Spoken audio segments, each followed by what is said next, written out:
Good morning. Welcome to Morning Expresso. A bill in Parliament that allows police to collect biological samples, a petition challenging the centre's power to notify minorities in India, and the latest on the war in Ukraine. Here are the top stories from today's edition of the Indian Express. I am Charulata Biswas. Let's begin with the big story of the day. The government, amid strong protests from the opposition, introduced a bill in Lok Sabha that proposes to allow the police and prison authorities to collect, store, and analyze physical and biological samples, including retina and iris scans. Leading the opposition charge, Congress MP Manish Tiwari said the words biological samples and their analysis in Clause 2(1)(b) of the bill could extend to narco analysis and brain mapping when it is made coercive. It is clearly violative of Article 23 of the Constitution of India. In this explainer, we look at who this proposed bill applies to, how the data will be stored, and what issues are being raised against it. Here are the stories you'll find only in Indian Express. There is a border crossing between Ukraine and Poland where people can cross on foot. The number of people fleeing to Poland has come down from what used to be thousands in early days of the war. However, over a month into the war, with Russia reducing some of the cities to rubble, their hopes to return home seem to be fading. You can catch the story only in Indian Express.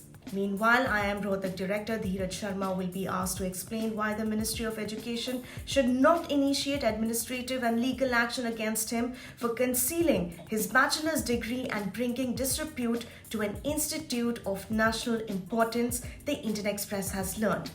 Our paper was the first to report that Sharma was appointed head of IIM Rohtak in 2017 despite securing a second division at the undergraduate level.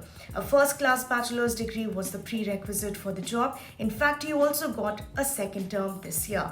Let's have a look at the front page. With some significant amount of spade work, India has been able to carve out a distinctive diplomatic space for itself on the Russia-Ukraine war, carefully calibrating its stand between Russia on the one hand and the West, led by the US, on the other. Sources said that by maintaining a position of equidistance from both sides, despite being called shaky by US President Joe Biden, New Delhi has also been able to put its point across that it is not aligned with Russia. News from West Bengal. The Birbhum killings of last week triggered chaos in the state assembly, with MLAs from the opposition BJP and ruling TMC trading blows, leading to the suspension of 5 BJP legislators, including Leader of Opposition Suvendu Adhikari and BJP Chief Whip Manoj Tigga. Meanwhile, among the host of agreements signed during External Affairs Minister S. Jaishankar's visit to Sri Lanka, Delhi and Colombo are stepping up their cooperation in the Indian Ocean, with a Maritime Rescue Co-ordination Centre to be set up by Bharat Electronics Limited at the Sri Lankan Naval Headquarters. Here are the must-reads.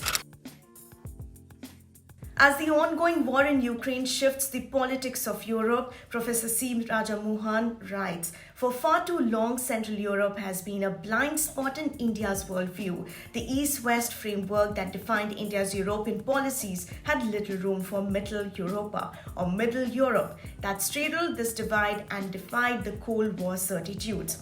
As the new Europe regains its political agency, Delhi needs a better appreciation of persistent political cleavages in the heart of the continent. You can read the column only in Indian Express. The expression minorities appears in some articles of the Constitution but is not defined anywhere. The Supreme Court on Monday gave the centre 4 more weeks to place its stand on a plea challenging the centre's power to notify minorities under the National Minorities Commission Act 1992.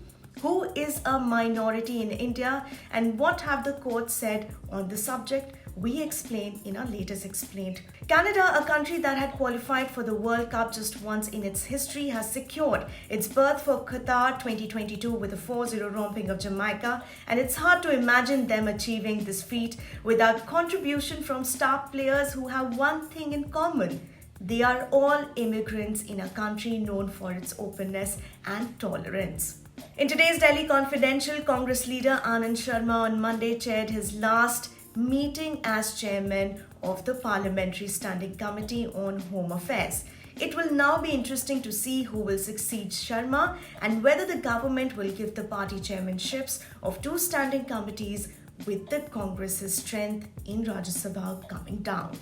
And finally, in this episode of the Three Things podcast, we explain how India met the $400 billion goods export target and what the number might be hiding. We also talk about the latest developments in Bihar politics and EU's Digital Markets Act. That's a wrap from me today. For the latest updates, don't forget to subscribe to our channel, The Indian Express. Thank you so much for watching.